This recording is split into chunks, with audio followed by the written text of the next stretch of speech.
Berikan kepadanya Isa ibnu Maryam Injil yang mengandung petunjuk dan cahaya, dan untuk menguatkan Taurat yang datang sebelumnya, suatu petunjuk dan peringatan bagi orang yang bertakwa. Quran Surat Al-Ma'idah ayat 46. Kemudian kaum Kristen yang disebut dengan istilah Ahlul Injil diperintahkan untuk mempraktekkan hukum Injil, bukan hukum Al-Quran. Wal yahkum ahlul injili bima anzalallahu fi. Hendaklah orang yang berpegang pada Injil memutuskan perkara menurut apa yang diturunkan Allah di dalamnya. Quran Surat Al-Ma'idah ayat 47. Assalamualaikum warahmatullahi wabarakatuh. Bismillahirrahmanirrahim. Alhamdulillah wassalatu wassalamu ala Rasulillah Sayyidina Muhammad ibn Abdillah wa ala alihi wa sahbihi wa mawalah. Wala hawla wala quwata illa billah. Amma ba'du. Bersyukur kepada Allah dengan mengucapkan alhamdulillahirabbil alamin.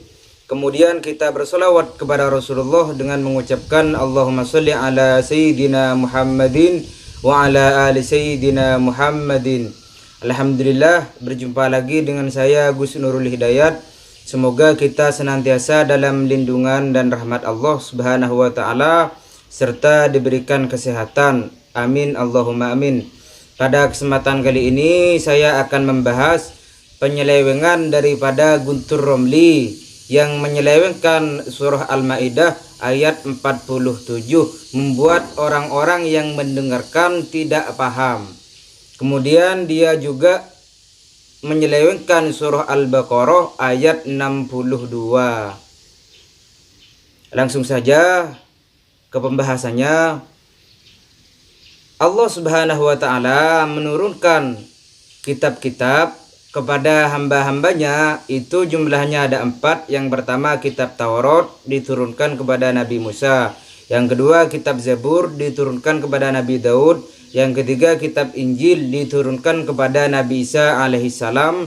Kemudian yang terakhir kitab Al-Quranul Karim, kitab Al-Quran yang diturunkan kepada Nabi Muhammad sallallahu alaihi wa ala alihi wa sahbihi wasallam. Allah Subhanahu wa taala menurunkan keempat kitab tersebut sebagai petunjuk.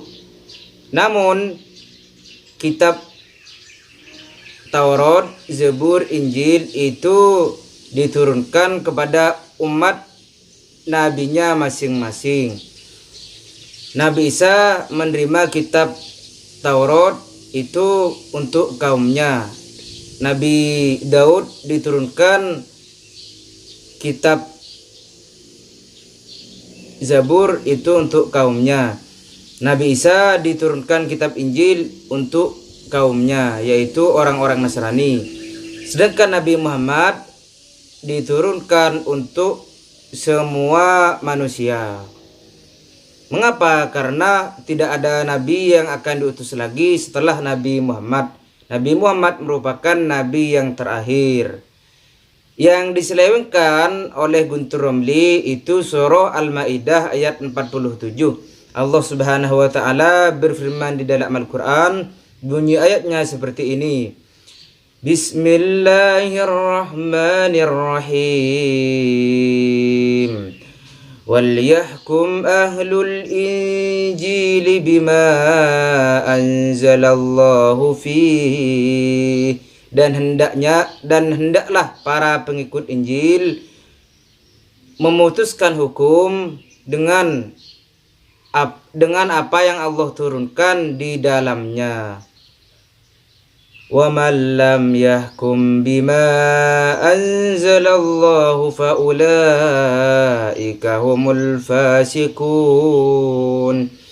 Dan barang siapa tidak memutuskan hukum dengan apa yang Allah turunkan, maka mereka itulah orang-orang fasik. Maksud daripada Quran surah Al-Maidah ayat 47, hendaklah orang-orang pengikut Injil memutuskan hukum berdasarkan hukum-hukum yang berada di dalam kitab Injil. Maksudnya itu di zaman Nabi Isa. Akan tetapi setelah Nabi Muhammad diutus, maka orang-orang yang berada di zaman Nabi Muhammad SAW mengikuti ajaran Al-Quran, mengikuti ajaran-ajaran yang berada di dalam Al-Quran, meyakini Nabi Muhammad utusan Allah, dan meyakini bahwasanya rasul-rasul, nabi-nabi yang diutus sebelum Nabi Muhammad adalah utusan Allah. Seperti itu. Serta hukum-hukum yang berada di dalam kitab-kitab yang diturunkan sebelum Al-Quran itu dimansuh ataupun dihapus cara ibadahnya. Ibadahnya tetap kepada Allah Subhanahu wa taala, akan tetapi cara ibadahnya itu menuruti hukum-hukum yang berada di dalam Al-Quran. Seperti itu. Jadi kita selaku umat Nabi Muhammad, ada setelah Nabi Muhammad diutus, maka hendaknya lah mengikuti ajaran-ajaran yang berada di dalam Al-Quran. Kitabnya Al-Quran, nabinya Nabi Muhammad. Seperti itu. Oleh sebab itu kita sering-seringlah membaca kalimat asyhadu an la ilaha illallah wa asyhadu anna Muhammadar Rasulullah. Kemudian tentang kebenaran akan adanya nabi terakhir yang akan diutus oleh Allah Subhanahu wa taala di dalam kitab Injil, tepatnya versi Gospel of John bab 16 ayat 12 sampai 14. Di sini dijelaskan bahwasanya masih banyak hal yang harus kukatakan kepadamu, tetapi sekarang kamu belum dapat menanggungnya. Tetapi apabila ia datang, yaitu roh kebenaran, ia akan memimpin kamu ke dalam seluruh kebenaran. Sebab ia tidak akan berkata-kata dari dirinya sendiri, tetapi segala sesuatu yang didengarnya, itulah yang akan dikatakannya. Ia memuliakanku. Oleh sebab itu, di dalam kitab Injil itu sendiri, versi Gospel Yohanes, dijelaskan bahwasanya akan ada nabi terakhir yang akan diutus, yaitu roh kebenaran. Siapa itu? Yaitu Nabi Muhammad sallallahu alaihi wasallam. Juga di dalam Gospel Yohanes ayat 24, dia Nabi Isa berkata, firman yang kamu dengar itu bukanlah daripadaku, melainkan dari Bapa yang mengutus aku. Jadi apabila Nabi Isa sendiri berkata bahwasanya firman yang dikatakan oleh Nabi Isa bukan dari Nabi Isa, akan tetapi dari Bapa yang mengutus Nabi Isa, orang-orang Kristen malah nyolot, berkata bahwasanya Nabi Isa itu anak Tuhan. Sehingga mereka berkata Tuhan anak, seperti itu. Yesus diberi gelar dengan Tuhan anak. Padahal Yesus sendiri ataupun Nabi Isa itu sendiri tidak pernah dibunuh, tidak pernah disalib. Wa ma qataluhu wa ma salabuhu walakin syubbiha lahum. Nabi Isa tidak pernah dibunuh, Nabi Isa tidak pernah disalib. Akan tetapi ada seseorang yang diserupakan dengan Nabi Isa. Seperti itu. Siapa dia? Yaitu Yudas Iskariot. Kemudian oleh kaum Nabi Isa dibunuhlah Usyu itu. Kemudian ditaruh, dipaku badan Usyu itu di tiang salib. Kemudian disembah oleh orang-orang kafir, oleh orang-orang Kristen. Mereka itulah otak budak Paulus. Seperti itu. Apabila ada keterangan yang kurang jelas, kalian bisa tulis di kolom komentar. Karena kita selaku hamba Allah, makhluk yang diciptakan oleh Allah, hendaknya lah berpikir mencari keterangan tentang kebenaran, bukan malah mencari pembenaran dengan seenak jigong-jigong mereka itu. Kemudian yang kedua, Guntur Romli menyelewengkan pemahaman daripada Quran surah Al-Baqarah ayat 62. Bunyi ayatnya seperti ini. Bismillahirrahmanirrahim. Innalladzina amanu walladzina hadu wan nasara was-sabiina man amana billahi wal yawmil akhir wa amila sholihan falahum ajruhum inda rabbihim wala khaufun alaihim wala hum yahzanun.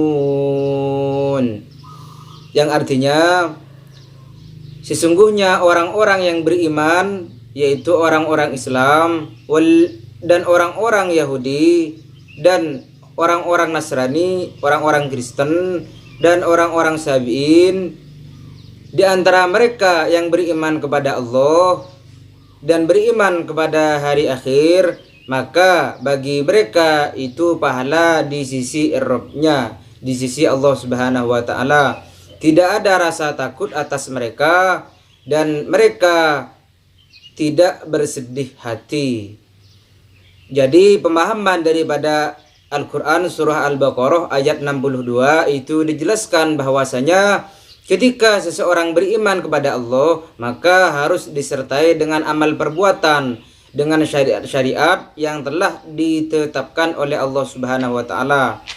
Seperti yang telah saya jelaskan tadi, apabila orang-orang yang beriman kepada Allah dan beriman kepada hari akhir serta beriman kepada utusan Allah di zaman sekarang setelah Nabi Muhammad diutus, maka orang-orang Kristen, orang-orang Yahudi, orang-orang Nasrani, mereka itu harus mengikuti ajaran-ajaran yang berada di dalam Al-Quran serta mempercayai bahwasanya Nabi Muhammad adalah utusan Allah Subhanahu wa taala.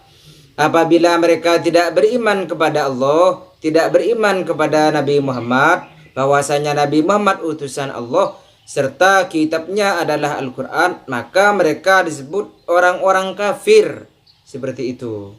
Apabila sekarang ada orang ngeyel, ngotot, seenak otak mereka, seenak cangkem mereka, seenak benguk mereka itu, mereka tetap mengakui dan mengatakan bahwasanya Injil bisa diamalkan, maka mereka tetap dikatakan orang-orang kafir, orang-orang Kristen. Apalagi mereka tidak melaksanakan ajaran Nabi Isa. Mereka itu melaksanakan ajaran-ajaran Paulus yang nyeleweng. Nabi Isa tidak pernah mengaku Tuhan, diklaim mengaku Tuhan. Nabi Isa tidak pernah mengajarkan salib menyalib. Orang Kristen itu menyembah Usyuk, yaitu orang yang diserupakan dengan Nabi Isa. Mereka menyembah Usyuk. Tolol mereka itu. Seperti itu. Jadi mereka itu tidak mencari kebenaran, mereka itu mencari pembenaran. Mengapa? Karena mereka memperoleh money, memperoleh uang seperti itu. Sehingga mereka, para Paulus, berani mengubah-ubah isi-isi yang berada di dalam kitab Injil. Seperti itu. Mungkin hanya itu yang dapat saya sampaikan. Saya ulangi sekali lagi. Apabila di zaman sekarang orang-orang mengamalkan ibadah-ibadah yang berada di dalam kitab Injil, itu tidak bisa. Kita memang beribadah kepada Allah Subhanahu wa taala di zaman sekarang, dan di zaman dulu memang beribadah kepada Allah. Namun cara ibadahnya di zaman sekarang, setelah Nabi Muhammad diutus, maka cara ibadahnya mengikuti ajaran Nabi Muhammad yang berada di dalam kitab Al-Quran. Yang berada di dalam kitab Al-Quran. Mungkin hanya itu. Hadanallahu iyyakum ihdinas siratal mustaqim. Assalamualaikum warahmatullahi wabarakatuh. Jangan lupa di subscribe, nyalakan tombol loncengnya, di like juga, di share ke jejaring sosial kalian. Mungkin hanya itu. Sampai jumpa di pertemuan kita berikutnya.